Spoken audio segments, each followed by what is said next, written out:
working on TikTok? Like you book the card, like a heel turn. Stabs your pride, melts in the message board war zone. Down, you're pacing by your phone.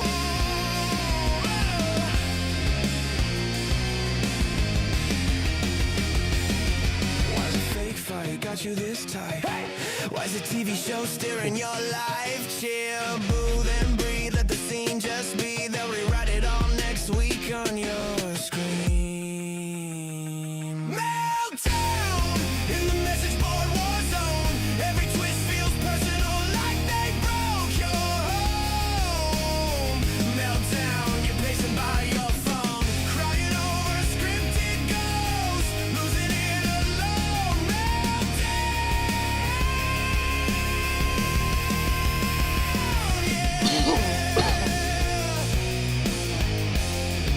You're headed for a meltdown.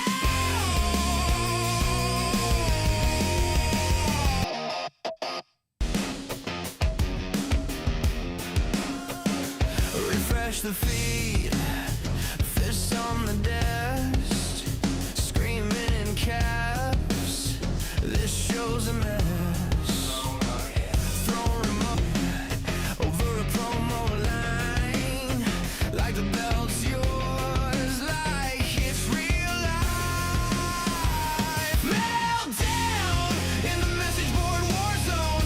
Every twist feels. What is up, everybody? It is Monday, February 2nd, 2026, which means this is the Casual Wrestling Community Show Monday Meltdown, the day of the week where we soak up all of those salty IWC tears. This is the Casual Wrestling channel where every night now at 10 p.m. we go live to hang out and talk pro wrestling. I am Nerdy D, and this is the Casual Wrestling Clubhouse. Joining me tonight, what's up, Lauren? What up? What's up, everybody? That was a good Raw. Yeah. That was a good Raw. It's been a while since we had a good Monday Night Raw. What's up, James? What's up, Wavy D? In the chat. A couple things to talk about before we get started. Okay. Before we get started on the meltdowns.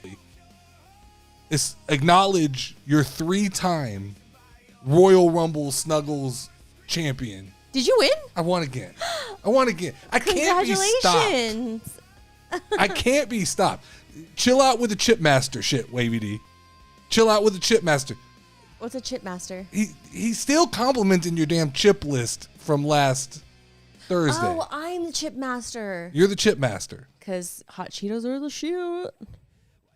No, and munchies, and no, that was all. I call foul on that. That was bullshit. No, they were amazing.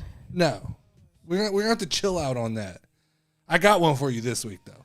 Okay. It's coming. I got one for you this week. Okay. And by the way, Jolly Ranchers, I think I'm killing you. No. Yeah, I'll have to check the score, but I'm pretty sure I'm killing I feel like the you Jolly cheat. Ranchers. No. Hit me with blue raspberry is the goat. Those are We'll amazing. do blow pops. We'll do blow pops one week. Do you remember Black Ice?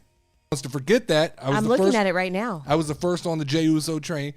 Then this year I did go Bianca Belair, which cost me, but I did go Liv Morgan as my second choice. Oh, dang. And that saved me. I picked Roman to win the men's, picked up some points in some other categories, but definitely, once again, 3-time Royal Rumble prediction champion. Well, congratulations.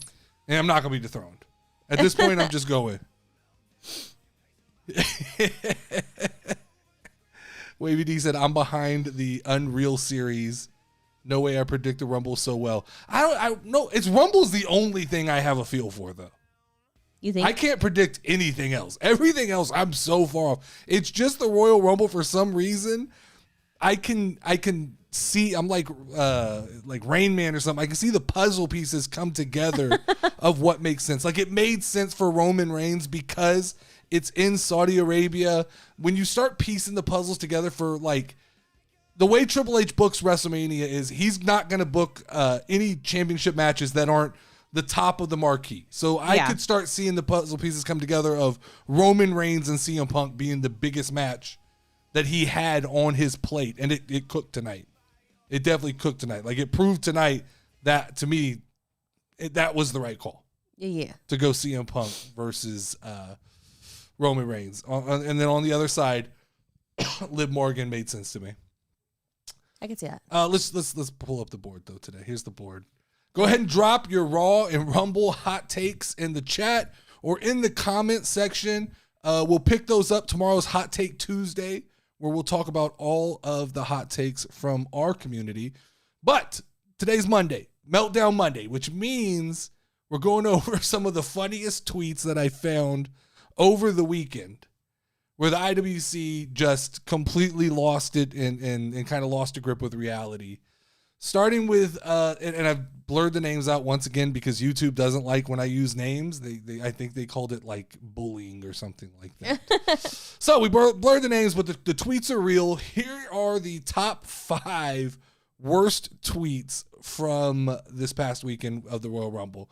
Starting with, Roman Reigns winning the Rumble is the dumbest shit I've seen. Why are we having a man who's never there win this? Literally, what does this move forward?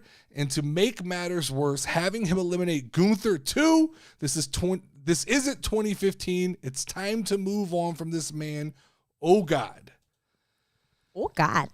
This is the IWC in a nutshell. They don't understand the idea and like the psyche of Triple H, and the idea is the winner of the Royal Rumble gets a title match at WrestleMania, so that limits the spectrum of who you're going to have win that match. Mm-hmm. With the way it's currently booked, there's not much else you can do. I don't know what people are expecting, right? Like, there was a point in time early on where I wanted Obafemi to win, but then as you run through your head, you go, well, how does that fit into the WrestleMania card, right? It could have been Obafemi, Drew McIntyre. That would excite me, but does that excite a larger spectrum of fans is the question.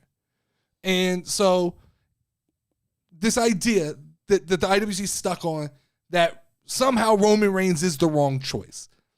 Who's better? Who was the better pick? Where were you going to go?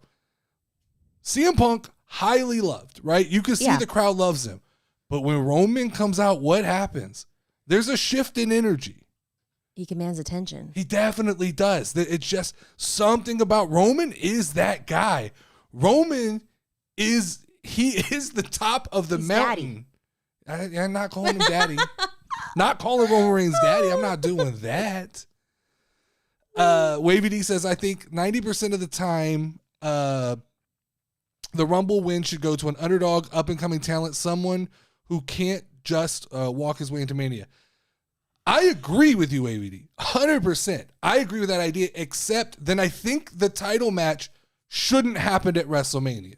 And that's not my personal belief. That's me stepping into the mind of Triple H, because I ultimately believe, like I said, they look at the 2 title matches as their marquee matches. Whether you like that or not, that's the way they're looking at booking that card. So they see the Rumble now as a moment that it has to slot into this very specific lineup.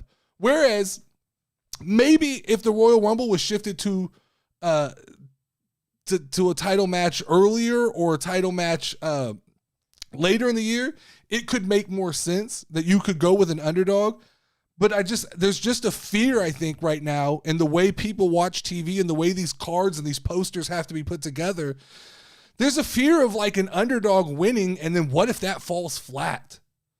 You know, I think they just have to, they absolutely have to go with the tried and true when now you're under TKO. Now you have to, there's jobs on the line. You got to push those numbers. Yeah, there are jobs on the line. When it was under Vince McMahon didn't have to answer to anybody. He could take those chances. Triple H and the booking team, they have to be careful, because let's say Obafemi wins the Royal Rumble, right? Yeah. And then you put him in the ring with Drew and it just absolutely falls flat. It then gets pointed back at you as like, why did we do that? What was the choice? The reality to me is, as much as people hate it, going with Roman Reigns is safe. Like you saw tonight on Monday Night Raw, that's the right decision. Now, could we get there other ways? Sure, we can get to that in a million different ways. But we finally got a showdown between Roman and CM Punk, and it absolutely cooked the way that I was hoping it would. There's very few wrestlers who, when I look like standing next to CM Punk, I'm excited for them. Roman's one. Roman is that guy. Like I'm Team Roman on this one. I think it was kind of exciting because I didn't even realize the whole I guess history between them. It's been so long. You've explained it to me many, many years ago, I feel like, but I'm excited to relearn again. James says Triple H books for the viral moment, not for the story continuity in his big events. That's exactly right. That's exactly right. And even deeper than that, James, he books specifically to the city he's in even. So that's a little bit why I'm able to decipher the Royal Rumble in a little bit, is that like you knew in Saudi Arabia it was gonna be a guy. It wasn't gonna be I thought Sammy had a possibility. But I didn't think it was gonna be Gunther. Especially not after Gunther took out AJ Styles. I thought, holy shit, you're gonna send this crowd home so upset. Falls flat like Jimmy Uso last year. You mean Jey Uso, James? I mean, because I think that's what you're referring to as Jey Uso. Yeah, this idea that like they took a shot on Jey Uso last year and they thought, man, he's going to be a star, and the yeet thing works, but immediately once we got past the yeet, which I said this last year, that Jey Uso once we unveiled the yeet thing and that becomes a little tiresome, what does he become after that? Like what is, and there wasn't a lot there. I don't know any like quite memorable moment in the ring that I can remember. There just really wasn't. It became exposed very quickly, his limited move set, his not inability to talk on a microphone, but he's very one-dimensional on a microphone. And it just became apparent that like he's not a guy you could put the company on. But his entrance is real cool. Well, and he's great, like great tag team guy. Usos are a great tag team. Best tag team of all time, maybe after the New Day, in my opinion. But that's further proof as why Jey Uso's not Roman Reigns. And when Roman Reigns wins, now we're cooking, right? We've got the big dog back. Now, hopefully this signals an idea that like he's going to come back and be back, right? Because I'm considering, I'm in third place in Fantasy Wrestling League, so I'll be able to make some moves here this week. I'm considering picking up Roman Reigns on my roster. Ooh. And the fear is still that he just doesn't show up, right? He comes back, makes one or two appearances, and then they just ride the high of these appearances, and we just go to WrestleMania only seeing him 2 or 3 times, and they make him carry the story, or they make CM Punk carry the story. What's up, 6? W live stream. Yeah, we're live streaming now. It's 10 p.m. every night. We'll talk Monday Night Raw on Mondays and Tuesdays, and then later in the week it's some fun stuff like Snack Down and the Casual Wrestling Fantasy League and stuff like that. But yeah, this goes to show you though, there is just the IWC. They just get this fatigue, they're very short-winded with this idea of like once someone or something is popular, they don't want it to be.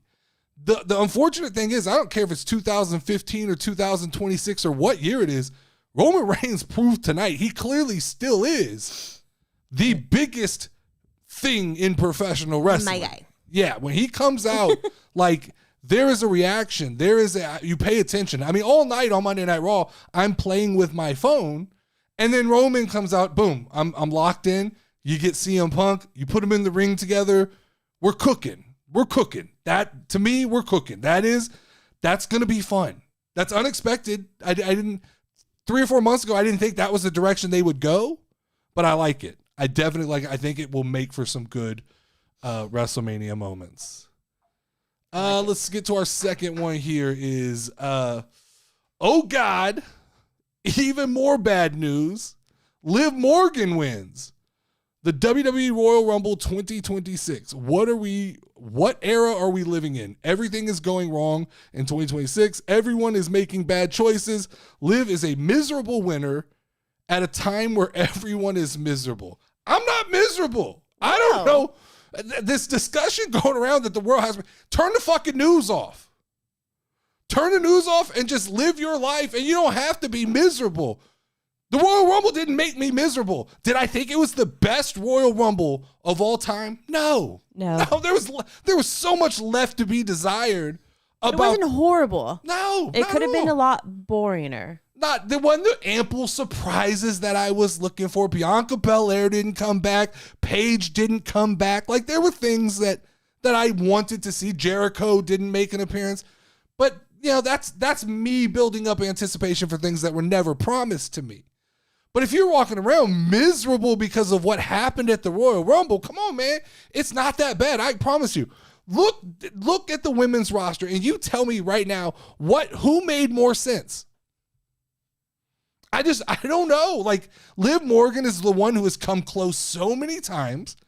She is the hottest thing in wrestling right now. She has earned this. She's become, from me being so critical about her microphone skills to now, I think she's one of the best on the microphone. Her and Dominic Mysterio have taken the opportunities put in front of them and absolutely ran with the fucking ball.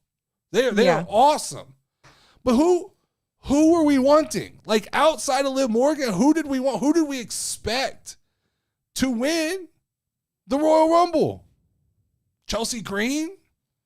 Like, I'm being serious. Chelsea Green would have been who I wanted to win, and then to knock off Jade Cargill and finally get a world championship run. But this idea that Liv Morgan somehow, what era are we we're living in the current era? She's young. She's pretty. She checks all the boxes. Girls. She talks better than most. She's got the most character. I don't know. She's come a long way, especially on the microphone. Extreme long Mass way. appeal, I think, both for men and women. 100%. She's likable. Little girls. So after watching her interviews and stuff like that, especially with she's genuine. Stephanie. She's genuine. Yeah. I actually liked it. It was like, oh my God, she's like a real person and she's kind of down to earth and cool and chill. And like, did I just meet my best friend? Yeah. No, I mean, she gives the likable vibe. Whereas we said when we watched AJ Lee's podcast, nothing against AJ Lee. No, and it this was is the same with off-putting. CM Punk. CM Punk is an off-putting person off camera. And this, Yeah. I'm a fucking off-putting person off camera. So I know this better than most. I don't leave a fucking camera and go, everybody likes me. I'm rude and things like that. But Liv Morgan does, the question I have about Liv Morgan now is, wasn't she the IWC favorite like 2 years ago? Yeah. Are they not loving her anymore? See, James says the issue with the IWC, which I say I'm a part of, is their show's short-sighted. They don't see the redemption arc of her finishing second twice and finally winning it. While I will say, James, I don't see you as part of the IWC because when you're self-aware enough to say you're part of the IWC, you're just an intelligent wrestling fan. You're not IWC. Here, we define IWC very differently. To me, the IWC is the people who don't understand this as a business. That's what I think the IWC is. It is the people who think that wrestling needs to be booked purely for their entertainment. Outside of that, you can be an intelligent fan. Like, I've come off of this idea that like all AEW fans are IWC. That's not true. Now, I think a vast majority of them are because they want wrestling booked purely for their enjoyment. That's it. But I don't think, but this idea that he's exactly right. This idea that the IWC can't see that this is a long-term thing. She's come close multiple times. Right now, this is set up in a way that makes sense. Whether it's Raquel Rodriguez is what it looks like they're building possibly toward, or even if it's Stephanie Vaquer, or if it's Raquel Rodriguez, Liv Morgan, and Stephanie Vaquer, that kind of hits for a lot of different people, right? Because Liv Morgan 2 years ago, IWC darling. They loved her. Now she got cool. They don't like her no more. Stephanie Vaquer is the new IWC darling because while certain people go, well, she doesn't connect, she's not good on the microphone, they love to scream, oh, you racist, you don't get it and shit like that. No, she's just the new darling, and you guys will throw her away when the next one comes. And then Raquel Rodriguez, someone who's come a long, long way, has become extremely entertaining to watch. Big sexy. Big sexy. I like this version of her. I think their outfits and stuff, like I know it's just me that cares about that stuff, but like is the most befitting to her. Yeah, I think she's finally found character rhythm. She's found something that makes sense. It works within the Judgment Day. It's going to work when her and Liv finally bump heads and go at it. It's worked. This has been a good character turn for Raquel Rodriguez. Mm-hmm. We can move on to the next one here. All right. This is the Sammy Squash era. I still can't believe they had Sami Zayn being up against his losing streak, had Drew bring up his kids, put them in Saudi of all places, and had Sammy lose in a glorified squash match and not get his revenge in the Royal Rumble. Once again, I don't know what was expected here. And I've seen a lot of people upset that Sami Zayn didn't win the World Championship. And I had even said going into the Royal Rumble that I had a weird feeling that Triple H would possibly play with the idea of putting the title on Sami Zayn. But once again, when we talk about that poster, it's the poster, guys. It's the poster you got to think about. Sami Zayn doesn't sell tickets. Yeah. He makes a lot of people excited. A lot of people like to see Sami Zayn, but he doesn't sell tickets. You know who sells tickets?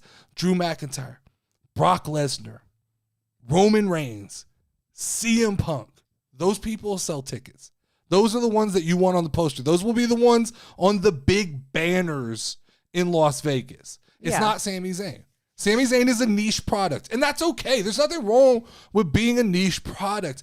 But this idea that people thought they were going to sacrifice Drew McIntyre for Sami Zayn. Now, I got the irony. I saw in the Discord a couple people say, like, the running joke now is that Drew McIntyre wins the title and then loses it quickly.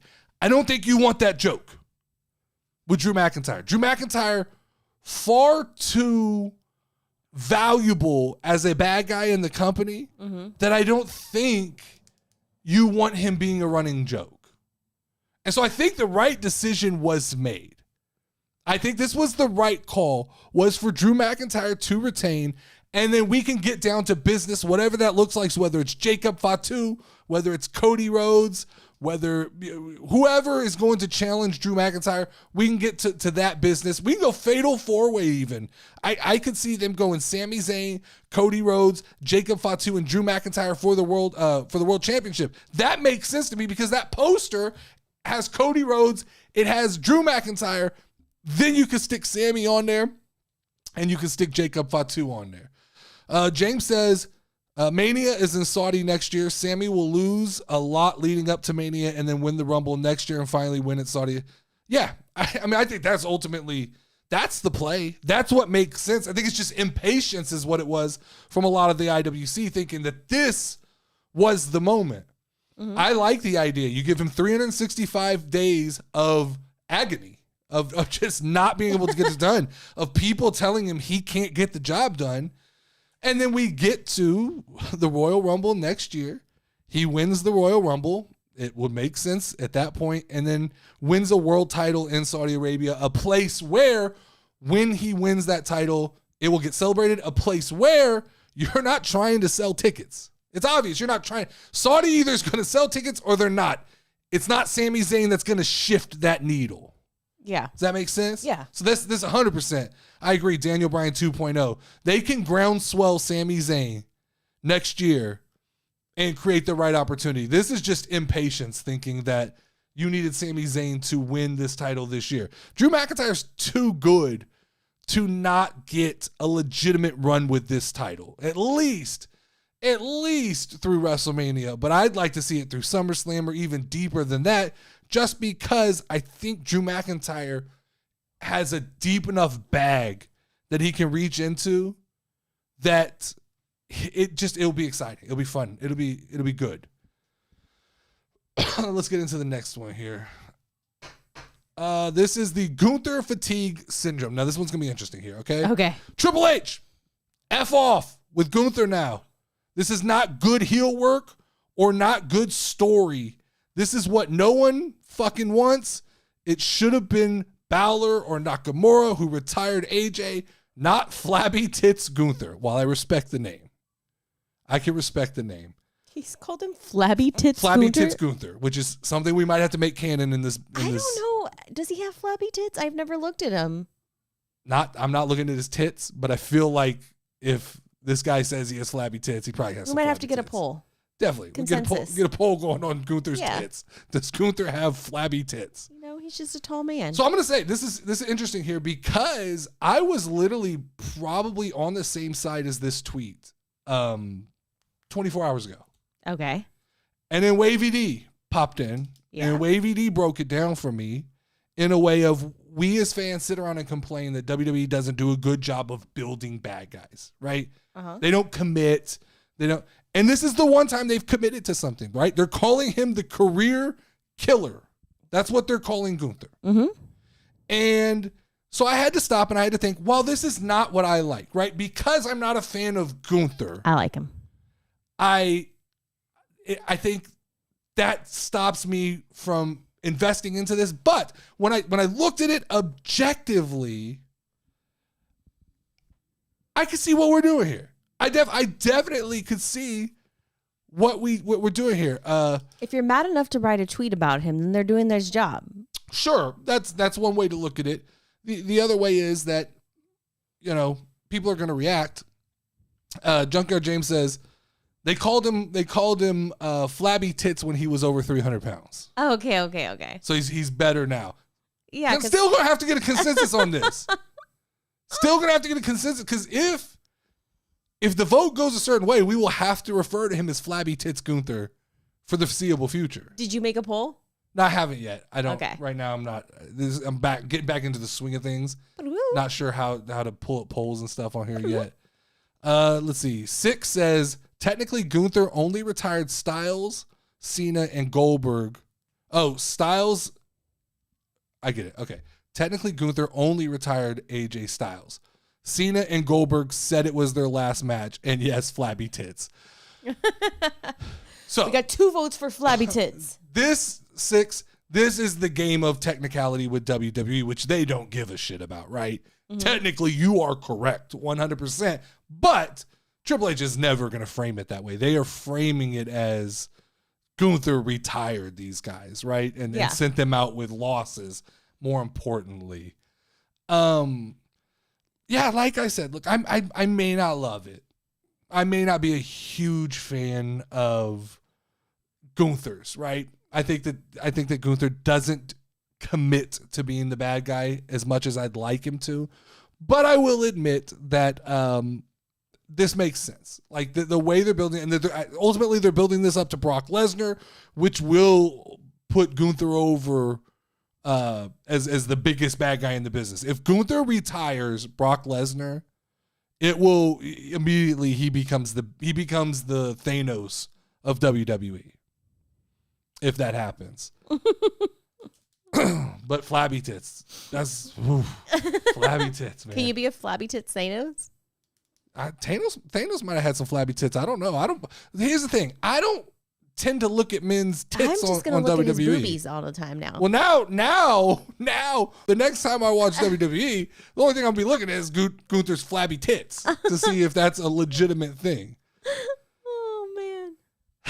Yeah, it's just hard for me with Gunther. Like even like, I feel like with the momentum he has, then you bring out Dragon Lee as the next thing, and I just Dragon Lee's not that guy. He's when you've gone from Goldberg to Cena to AJ Styles, I have a hard time committing to this idea that like Dragon Lee's the guy to seek vengeance. I think Dragon Lee is on my team, isn't he? Yeah, he is. You see, I voted for him because I always forget about him. Yeah, that I know was a most wild, people don't. That was definitely a wild pick that you took, Dragon Lee, and not mad at it because he's appeared on TV way more than I thought he would. Yeah. Yeah, Yeah. What is it from? Bobby. No, it's not Bobby. Billy. Billy. Yeah. Uncle Billy. Billy. James says Gunther versus Brock at SummerSlam in Minnesota. Is that where I don't have a calendar in front Is of me? there a SummerSlam in Minnesota? If it's in Minnesota, this makes sense. Absolutely. Whoa. Minnesota's Brock's. I've heard of I think it's Midwestern salads. Like it's a big deal for people to make salads in the Midwest. What? I don't know. I just saw Where did that come from? Would you like insinuating a salad? that Minnesota is in the Midwest? Yeah, that's my Minnesota accent. Yeah, but okay. All right. Cool. We'll let that roll. No, Minnesota is the home of Brock Lesnar. I believe his birthplace. So that makes sense. Absolutely. Doing Gunther versus Brock Lesnar. Brock Lesnar will be the de facto babyface in that situation, and then Gunther retires Brock Lesnar, and then from there, you're talking about the big baddie, right? You're talking about the Thanos. You're talking about the Darth Vader. Gunther will ascend to a level. Yeah. And by then, who's world champion? Is it? Oh, it gets. It can get fun. It can definitely get fun. We can circle back around 6 months from that at WrestleMania to Gunther versus Sami Zayn. You build a big bad guy on Gunther and have Sami beat him. There's no telling what kind of excitement that brings. That's interesting. It could be pretty crazy. All right, last hot take that I found here, or this is not hot take, these are meltdowns. Last meltdown I found was the men's rumble has been awful for like the past 7 years, but this one might be the worst. Pushing the same guy, Oba Femi, is boring as fuck in the ring and super unimpressive. Hobbs or Dragunov should have had that spot. First off, I'm slightly confused. Pushing the same guy, Oba Femi. Am I missing something? Like, Oba Femi's new to the main roster. I agree. I don't have a long hit. Yeah, and I absolutely love Oba Femi. I think Oba Femi's that fucking guy. Excuse me, sir, you're wrong. They can't get Oba Femi to the top of the card fast enough for me. He beat the shit out of those Vikings tonight. Fuck yeah. Beat the shit out of. He clotheslined that Viking so hard. Bang. He might have knocked them back into just normal human beings. They may not be Vikings anymore. They may have actually took that clothesline and put the shield away and just said, nope, I don't want to do it anymore. I'm done. He hit me too fucking hard. The segment tonight was absolutely great. Absolutely great. The great way to introduce Oba Femi. But this idea Oba Femi is unimpressive. What impresses you, my guy? Just look at him and he's impressive. Yeah. What impresses you, my guy? Yeah, he's not going to be a technical phenomenon. He's so big. So scary. That dude, he has presence. I saw a funny TikTok. What? I saw a funny TikTok. It was, someone said, I wish I knew who it was. I'd give him credit. But it said how they think they look walking to the ring like Oba Femi, and they're doing the fucking thing. Uh-huh. And then it cuts to how I really look, and it's the walk from the Santa Claus where he's like, it was funny. No, man. I don't even understand why you're putting the comparison up against Powerhouse Hobbs, who I like Hobbs. Oba Femi that you look for in a professional wrestler. Then you put him next to Dragunov, and it looks like a toy. Dragunov, well, I get the appeal of Dragunov. He's a little wiry son of a bitch.